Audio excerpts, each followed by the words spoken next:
Among them, wandering in that great forest, and with her wound still fresh, Phoenician Dido.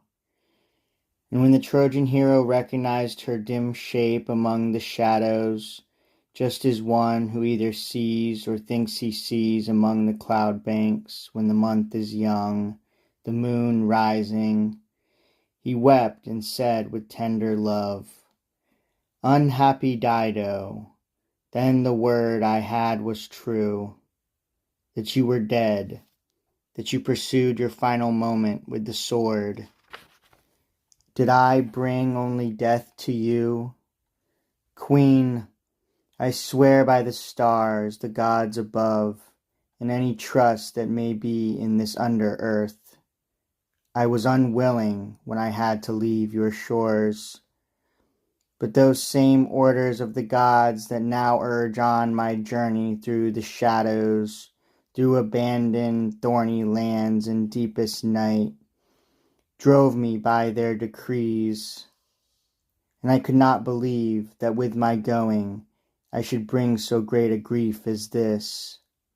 But stay your steps, do not retreat from me. Whom do you flee? This is the last time fate will let us speak." These were the words Aeneas, weeping, used, trying to soothe the burning, fierce-eyed shade. She turned away, eyes to the ground, her face no more moved by his speech than if she stood as stubborn flint or some Marpesian crag. At last she tore herself away.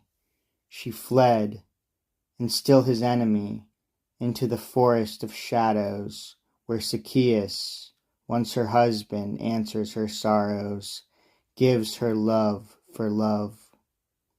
Nevertheless, Aeneas, stunned by her unkindly fate, still follows at a distance with tears and pity for her as she goes. He struggles on his given way again. Now they have reached the borderlands of this first region, the secluded home of those renowned in war. Here he encounters Tydeus, Parthenopaeus, famous soldier, in the pale shade of Adrastus. Here are men mourned in the upper world, the Dardan captains fallen in battle. And for all of these, on seeing them in long array, he grieves. For Glaucus, Medon, and Thersilochus, the three sons of Antenor. Polybaetis, who was a great priest of Ceres, and Idaeus, still clinging to his chariot, his weapons. The spirits crowd Aeneas right and left, and it is not enough to see him once. They want to linger, to keep step with him, to learn the reasons for his visit there. But when the Grecian chieftains and the hosts of Agamemnon see the hero and his weapons glittering across the shadows, they tremble with an overwhelming terror. Some turn their backs in flight, as when they once sought out their ships. Some raise a thin war cry. The voice they now have mocks their straining throats. And here Aeneas saw the son of Priam, Deiphobus, all of his body mangled, his face torn savagely, his face and both his hands, his ears lopped off, his ravaged temples, his nostrils slashed by a disgraceful wound. How hard it was to recognize the trembling shade as he tried to hide his horrid torments. Aeneas does not wait to hear his greeting, but with familiar accent speaks to him.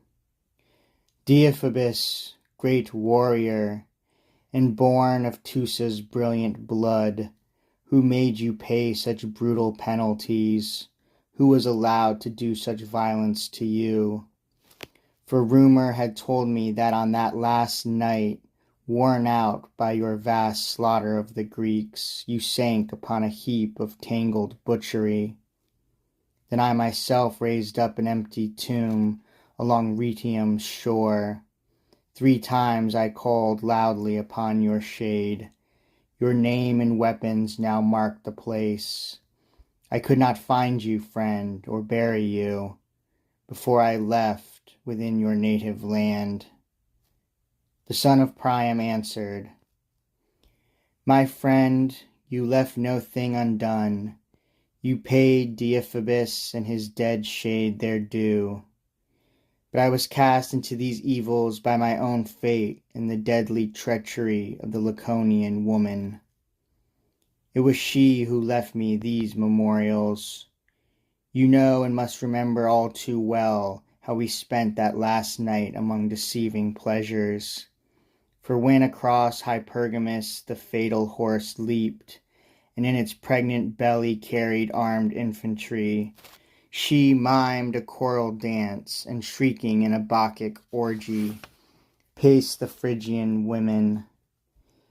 It was she herself who held a giant firebrand, and from the citadel called in the Danaans.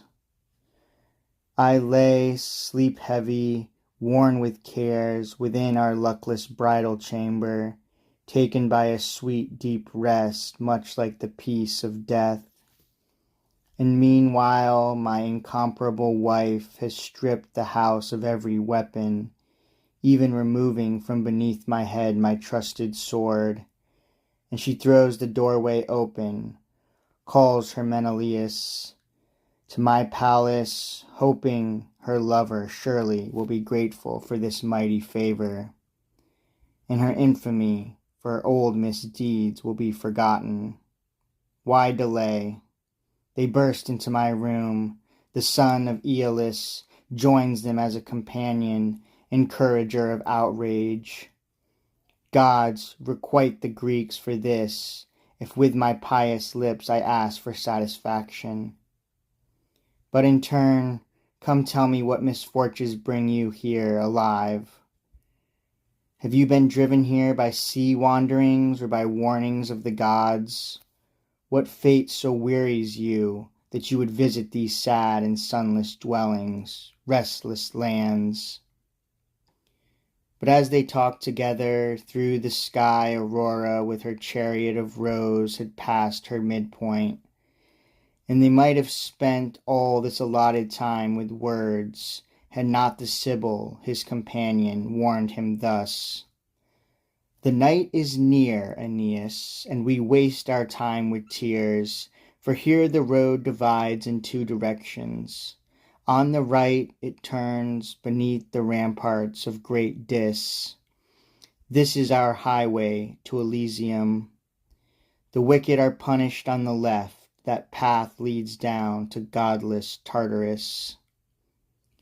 Deiphobus, do not be angry, mighty priestess. I now leave to fill the count, return to darkness. Go on, our glory, go. No better fates. He said no more. His steps turned at these words.